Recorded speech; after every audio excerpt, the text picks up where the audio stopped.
সিলেট নামটা শুনলেই চোখে ভাসে সবুজ চা বাগান আর নীলাকাশ।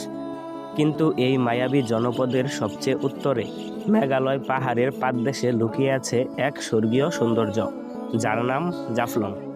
জাফলংয়ের মূল আকর্ষণ হলো পিয়াইন নদী। দেখুন, নদী জুড়ে বিছিয়ে আছে হাজারো পাথরের স্তূপ। এই পাথরগুলো মূলত পাহাড় থেকে ঢল নেমে বয়ে নিয়ে আসে।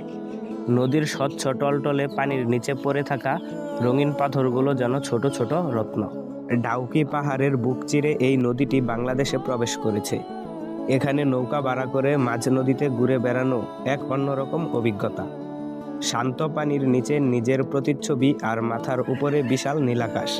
আপনার মনে হবে যেন সময়ের চাকা থমকে গেছে। নদীর অপর পারে পাহাড়ের কোল ঘেঁষে রয়েছে মায়াবী ঝর্ণা। ঘন জঙ্গলের ভেতর দিয়ে বয়ে আসা এই শীতল জল দ্বারায় গা ভেজানো মানেই সারাদিনের ক্লান্তি ধুয়ে মুছে দেওয়া। ঝর্ণার পাশেই রয়েছে খাসিয়া পল্লী। তাদের জীবনযাত্রার ধরন একদম ভিন্ন। বাঁশ আর কাঠের তৈরি মাচার উপর ছোট ছোট গড় আর সারি গানের বরজ। আদিবাসীদের এই সহজ সরল জীবন আমাদের মনে করিয়ে দেয় কৃত্রিমতার বাইরেও এক সুন্দর পৃথিবী আছে। সূর্যটা যখন ধীরে ধীরে মেঘালয় পাহাড়ের আড়ালে হারিয়ে যেতে শুরু করে, জাফলং তখন এক নতুন মায়াবী রূপ নেয়।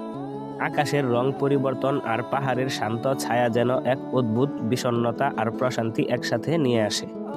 জাফলং বারবার আমাদের টানে তার এই রূপের মোহে।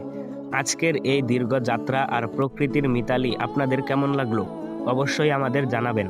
ভিডিওটি ভালো লাগলে শেয়ার করবেন এবং পরবর্তী অ্যাডভেঞ্চারে আমাদের সাথেই থাকবেন। আজ তবে আসি, ভালো থাকুন, সুস্থ থাকুন।